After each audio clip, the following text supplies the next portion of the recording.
Good morning everyone, সবাই কেমন আছো? তো সকাল সকাল দেখো একটু রেডি হচ্ছি। সকাল সকাল ঠিক না, 10টা 15 মতো বাজে।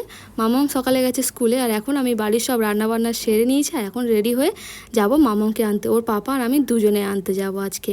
তো স্কুলে যাওয়ার আগে একটু রেডি হচ্ছি, আর ওর স্কুলে যাওয়ার আগে যে কার্ডটা রাখে ওই কার্ডটা মিনিয়ে নিচ্ছি। আর একটু তাড়াতাড়ি বেরোবো, কারণ বাইরে দেখছি আকাশটা মেঘ করে আছে, বৃষ্টি হবে। আর এই বৃষ্টিতে মেয়েটাকে ভেজালে হবে না, কারণ পরীক্ষা এসে গেছে। আর গাড়িতে করে আসবো তো তাড়াতাড়ি হয়ে যাবে। তাই দেখো রেডি সেডি হয়ে এখন এই যে বাইরের দিকে বেরিয়ে গেছি।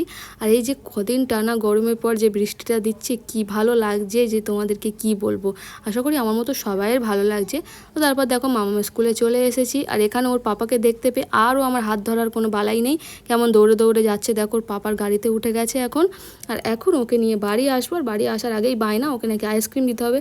আর ওর একটু শরীরটা খারাপ, তাই আর আইসক্রিম না দিয়েই সোজা ওকে নিয়ে বাড়িতে চলে এসেছি। আর এখনও বাড়িতে এসে দেখো বসে আছে। তো আজকে মিনি ব্লগ কেমন লাগলো